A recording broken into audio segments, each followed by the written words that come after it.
So welcome everyone. So my name is Pradeep Parameshwaran. So I'm based out of IBM Germany. So I work for a research lab basically, and I'm the chief architect for security and compliance on the platform basically. And today we are going to talk about a framework to automate the compliance checks on the platform. It's going to be quite an interesting topic because I have been in this field for 4 years now, and before this I was working for IBM Public Cloud, where I was responsible for the compliance for the public cloud. And my day-to-day job was to deal with risk management, basically. And it was a funny job, to be honest, yeah. So what I'm going to cover in the next 20 to 25 minutes is basically, there is a solution out there, what we had put up from IBM, which actually tries to automate compliance checks on the platform. And in the end, I really have a call for action, basically. This is not a talk where I'm going to sell the product. But when I went ahead and implemented this product and talked to the clients already, we realized that we are actually tackling one problem, but we are actually leaving space for a different problem, which is what I'm here to talk about and get some insights from you guys. Oops. Okay. So first of all, Z as such, we all know that it's very forefront for security, and we have been working with quantum now, and all the forefront security topics we have been doing.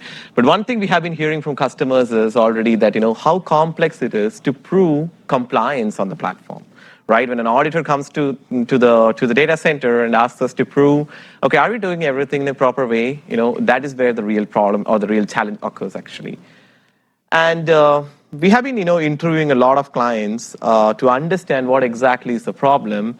First of all, a lot of the executives, they really are worried about non-compliance is just not about giving some fines and so on. It's about the reputation of the enterprise itself. So we have been hearing, there are some clients, they are really worried about the reputation risk itself. And then, on the other hand, if you talk to a CISO, for example, and we did talk to one from, US Federal here, and, so they were actually looking for ways in which we can provide, solutions which helps them to demonstrate compliance, right? It's up to the auditor to figure out, if they're really compliant or not, but at least they're looking for some additional legwork to prove or demonstrate the compliance aspects, basically. So, as I said, my day-to-day job was to deal with risk management. But specifically on the platform, specifically on the mainframe, we really took a journey with the clients to understand what exactly does it mean when they say really they want to demonstrate compliance. Well, it's a tough journey, to be honest. So the first thing is, if you look at any of the regulatory requirements, let it be payment card industry, like PCI DSS, for example, or let it be GDPR, which is an European regulation, basically.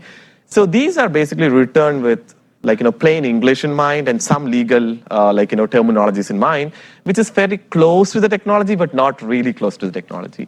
So what happens is with these regulatory requirements, customers are immediately getting into the problem where they need to translate this requirement into something which is technology specific. And even to make it very complex, they need to translate these requirements into something which is Z specific, which is even more tough, actually. And they will figure it out, right? They have been figuring it out. But then they are ending up in a situation where, they need to really understand the mitigation around it. And the final step is to somehow implement and demonstrate the compliance aspects. And we did see a lot of pain points related to this. So there were a couple of pain points we took, and I took it personally seriously. One is, how does it really maps, when they have some requirements, which is regulatory requirements, how does it map it to something technical on Z? So that was the first challenge I was trying to tackle. And the second challenge was basically, how can we document these controls and evidences in a time-consuming manner?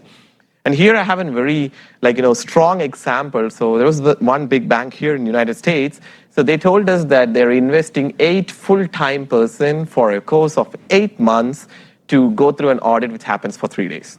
So that's the reality. It's it's expensive, and it takes a lot of time. And I have been also seeing some clients who told that they will do screen grabs, so the screenshots of the ISPF panel interfaces to show to the auditors that they are really doing that particular setting. So that is kind of the reality, and that's where the whole pain point here was. And unfortunately, I do not have a magic wand to solve all these problems. But what we were trying to do is, it's a multi-staged approach we took here to provide some kind of an solution which helps them in the pain point B, and a lot of homework to solve the pain point A, basically. And this came up to three pillars which IBM worked on basically. The first thing is we actually started to look at these regulations ourselves. So we started to interpret these regulations. It's a lot actually. So we started with couple of cybersecurity frameworks like NIST and CIS, and also one regulatory requirement which is payment card industry data security standard. So we actually tried to map these regulatory requirements, and we started off with spreadsheets. So we had a lot of spreadsheets where we actually sat and we went to all the SMEs asking them to provide guidances on each and every requirements basically. What does it mean from access management perspective? We spoke to RACF team to understand what exactly RACF can deliver for access management basically. So that's how we actually tried to interpret these regulations. And once we did this once, it kind of, we tried to map these evidences to multiple regulatory requirements. Because all these regulatory requirements, they do overlap, so we basically try to map this by interpreting once and applying it multiple times. And the next thing what we did is, as I said, our platform is very unique, but it has its own security controls, which actually helps in demonstrating compliance. So we looked at discovering the Z capabilities, which helps in actually demonstrating compliance. And indeed, we also came back with a lot of new things which we can implement in the platform. And that's how we were able to provide some new capabilities in the platform, which helps us in demonstrating compliance, basically. And the last step is we try to focus on collecting and validating these evidences. So in the middle pillar, whatever we actually try to develop and surface as an evidence in the platform, we try to surface this information, and we try to provide it as we try to provide a solution which actually automates and validates these evidences basically. So let's go through these pillars in a brief way. So the first thing is interpreting the regulations. So this was really a tough job because, as I said, when we started to look at it, we talked to our clients, like they are in almost every geography, and everyone was telling, okay, Pradeep, the Germany, they said, oh, there is a BSI requirement, which is very important. And then when we spoke to, the clients here in the United States, they said, oh, SOX is important. And we have, DISA, for example. Federal, they always, wanted DISA, actually, to be part of it. Oops.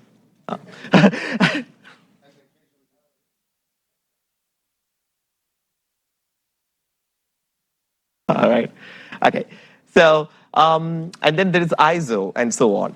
So what we basically did is it's kind of a yummy soup here, right? So it's multiple regulatory requirements which has different aspects in it. But we are actually trying to create a regulatory soup here which actually has all these regulatory requirements. But then one thing is, as I said, we started just one at a time. So we took PCI. So PCI was a starting point, and we primarily focused on getting the requirements mapped to PCI DSS compliance. It was a very tough job. So let me take an example for you. I'm not going to read the whole text here, but basically PCI DSS is nothing but when you have a system or a component which actually processes or stores credit card information, right? That particular component or system should be PCI DSS compliant. So that's what, is normally, what PCI says, and that's what is written here. Here I took an example for the requirement number 3, which is everyone knows that we should encrypt the data. Very clear, right? And PCI has 10 or 7 sub-requirements under this category, which talks about how they can really protect the data, how we can protect the credit card data. So let's take one particular example here, which is the 3.4, which says you have this PAN number. It should not be visible anywhere wherever you store it or wherever you process it. Well, it looks kind of simple. Then, typically if you go to a security guy, they'll tell encrypt everything. Encrypt everything and prove that you're encrypting it, right? So that's what I also answered in the beginning. But then the problem was quite different because this is how a typical client environment looks like, where you have the data processing happening for a PAN. And if you look at this, so the data, the PAN data could be on the network probably, or it could be on the storage, or it could be a data set inside ZOS probably, or it could be on a LinuxONE Z, for example, right? So it's very critical to find out where the data lies, first of all. And in case if the data lies there, to make sure that that particular component is actually having all the necessary security controls enabled. That is the real problem. So that's what the auditors were interested in. They were not interested in just saying that, enable encryption, you're fine. They wanted to understand how your data is moving across your network and how it's getting stored and where it's getting stored, and are you encrypting it everywhere? Do you have all access control measures implemented? So this was a real problem when I say, we translated those regulatory requirements, because it could be it's a DB2 storage there, or the DB2 database, right? Or it could be an coupling facility encryption which need to be enabled, basically, right? So this is where we started to focus on interpreting those regulations and mapping it to these specific capabilities. So the next thing what we did is, once we understood that, okay, what we need to focus on and what controls we need to have, we started to focus on implementing those controls. And I think I already kind of mentioned it. So we actually took all the existing capabilities like pervasive encryption and all the capabilities which already ZOS and Linux provides. We already jotted it down. But indeed, we came back with new capabilities as well. And one of the new capabilities I want to talk about this is one of many actually. So one of the capabilities I want to talk about is the CPACF usage tracking.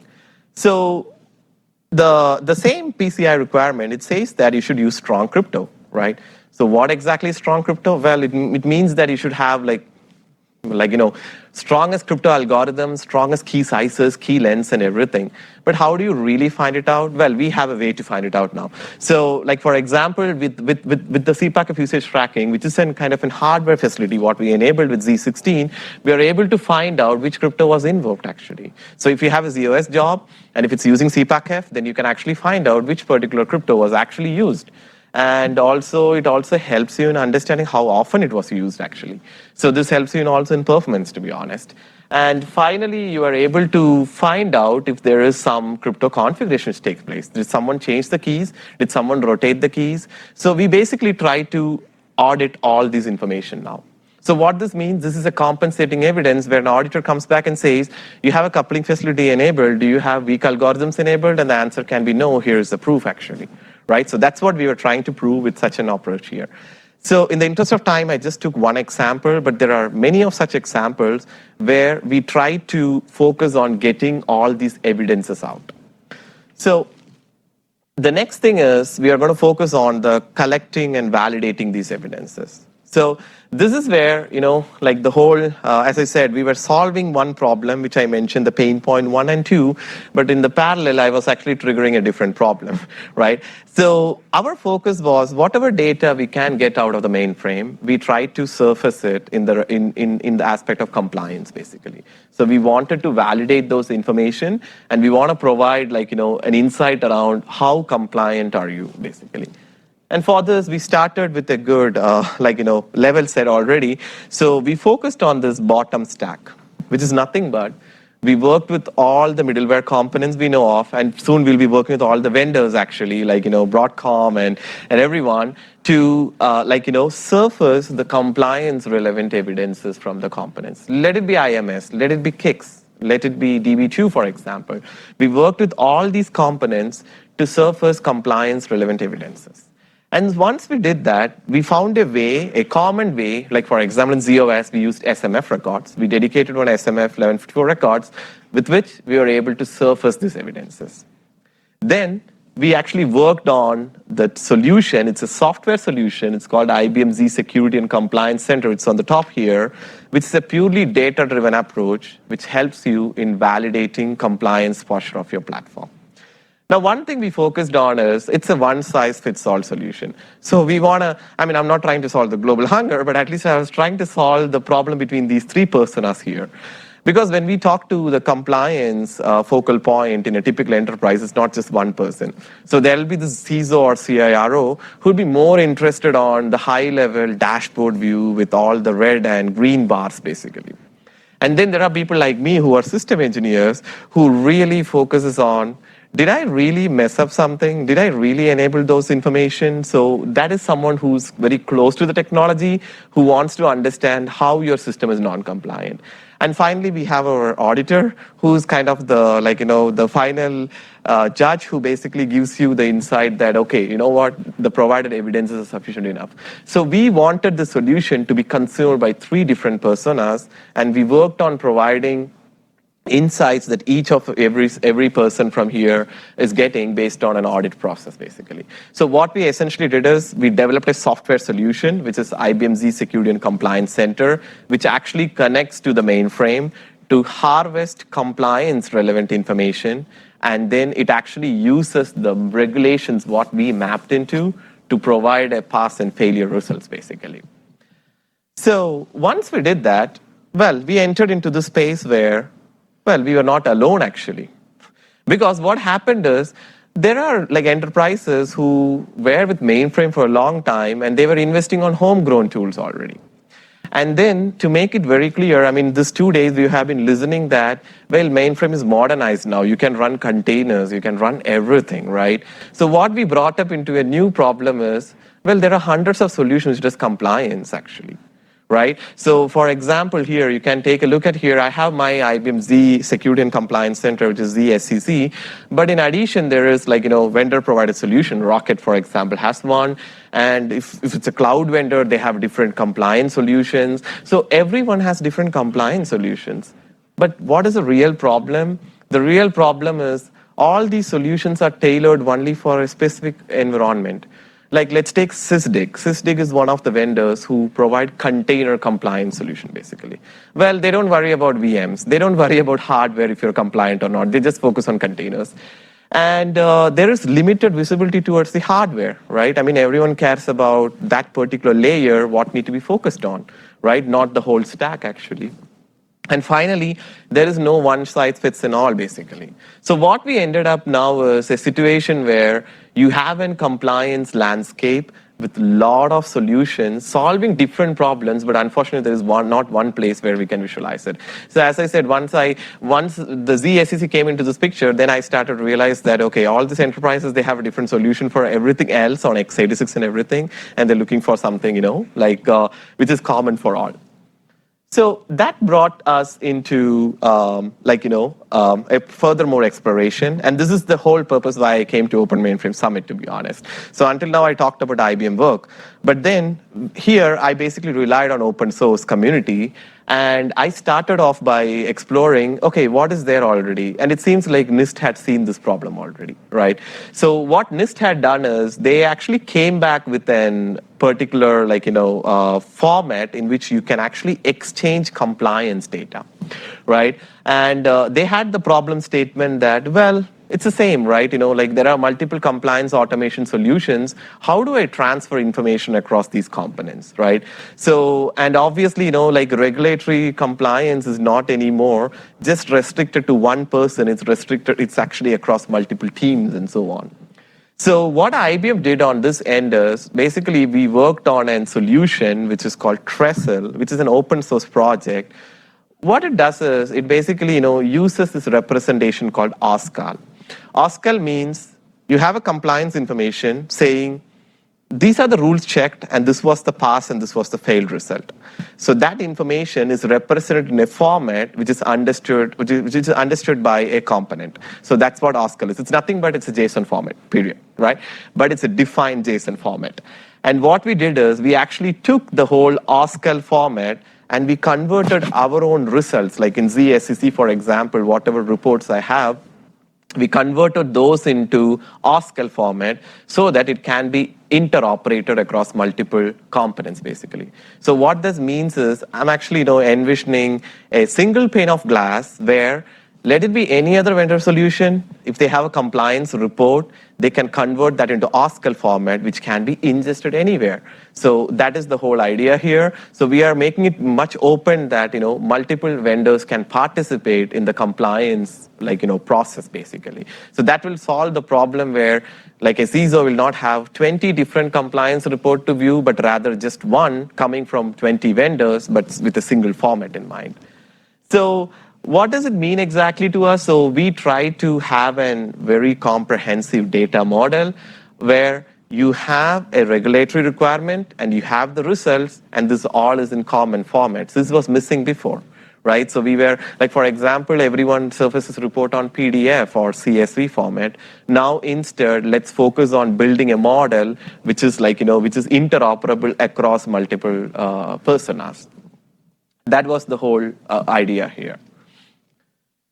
So, and and how we did that, I mean, NIST had the OSCAL, and basically we actually developed this Trestle, which is nothing but it's a Python library which helps us in converting the format of the report into something which is OSCAL format. So for example, if I have a compliance report which says 10 rules were checked, out of that 5 failed and 5 passed, this is a PDF, I can now convert that into OSCAL, which can be imported anywhere which supports OSCAL, basically. So you are not like going into some data conversion with PDF and so on. Rather, you can actually use an interoperable approach here with Python, basically. So that's the whole idea. I'm not going into the details on the Trestle because there is a GitHub link here. It's a CLI-based approach, so you can actually convert the data, and you can basically retrofit it to your convenience. So, and it's still in I mean, I was having this conversation with Mike actually, So yeah, right. So this is actually like a budding technology. So we are the first in the one who's exploring all these fields. So OSCAL is something which is with NIST. I mean, NIST came back with OSCAL before 2.5 years actually. So it's still something which is evolving, I should say. So what this means exactly, so the call for action here is, well, from an IBM perspective, we worked on a solution which solved some challenges from the, from a typical mainframe customer standpoint. But now we are looking for, an approach where a compliance ecosystem can be built, actually. So we are working on the framework which is called Exchange Protocol, which is a framework that is based out of OSCAL, which helps in sharing the compliance information across multiple software vendors. And with this, you can actually contribute your compliance reports into the solution, and we can basically ingest it onto IBM zSecurity and Compliance Center.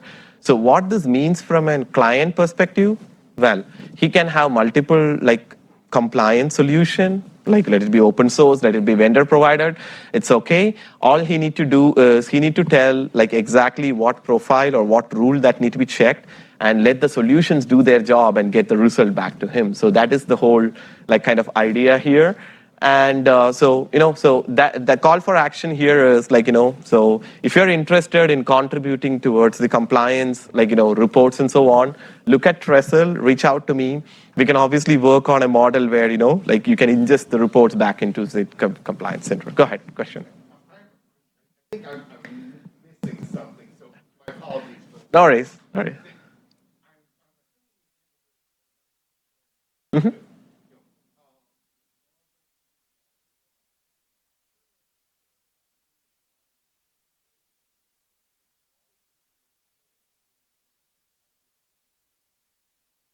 Absolutely.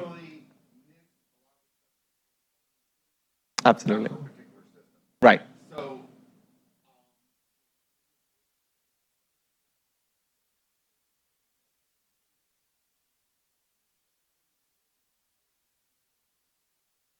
Right. So how do you, high level, here's what I need, Right. and figure out, okay, this part, and yeah, it provides this other mechanism. Exactly. So that's a good question, to be honest, right? So there's obviously these false positives, right? So if you have a control which is very broader enough, right? Which is kind of generic, like patch reporting. Patch reporting can mean many things for ZOS or Linux and so on. So obviously what we have done is, so inside zSCC, inside that control, we have multiple so-called goals or checks, what we do, and these checks are split into atomic checks. So for example, for ZOS, it could be some controls might be relevant for patch management, basically. So those checks are basically checked, and the other things are called out as not applicable, which you can actually, try to get away. So this is the technical part around it. But obviously there is a legwork required before you do that, because you need to understand this broader set of control into something which is really technical, right? So that is where, we rely on the mappings I mentioned, the interpreting the regulations. We did the groundwork first, but now we are crosswalking that groundwork from PCI to GDPR and NIST and so on. So that is how we are trying to achieve it at the moment. But it's still a lot of work underway on that. Here's Exactly. So Got humans reporting that in the exactly. That's where we are at the moment. I mean, like, no AI or anything, but, so we are still in the phase where, like, we I are. understood the top and bottom. No worries. Any more questions from anyone on this? Okay, so I think. Sure.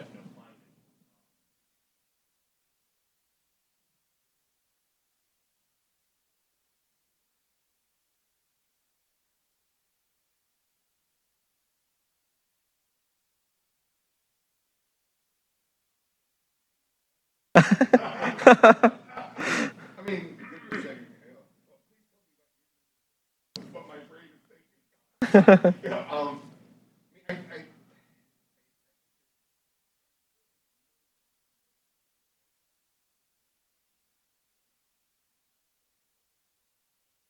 I would, I am very curious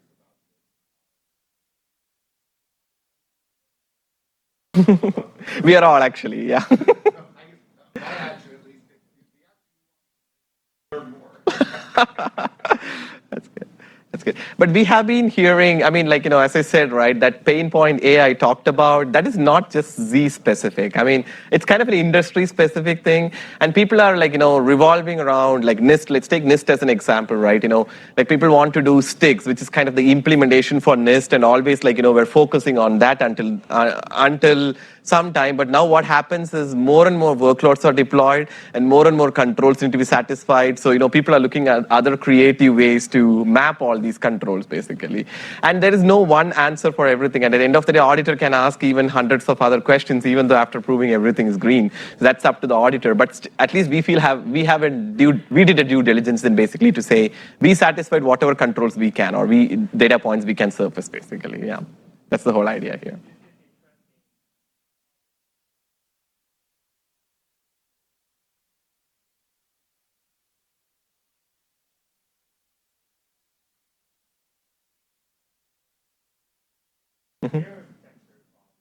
Right.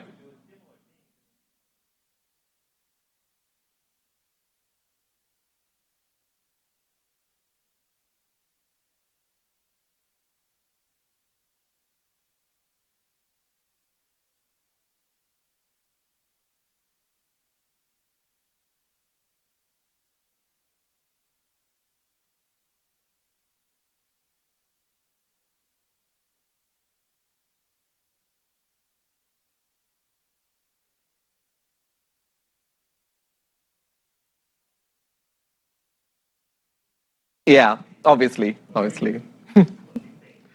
Right. Yeah. I did ask this earlier, but I want to compare and contrast Yeah. to do Right. I mean, like, I haven't looked at OS in a much detailed perspective, to be honest. But this is something which I have to do now to, like, to understand more on that direction, right? So, like, yeah, good. Any more questions from anyone? Good. All right. So I think I'm on, like, one more minute here. So thank you very much. So, thank you.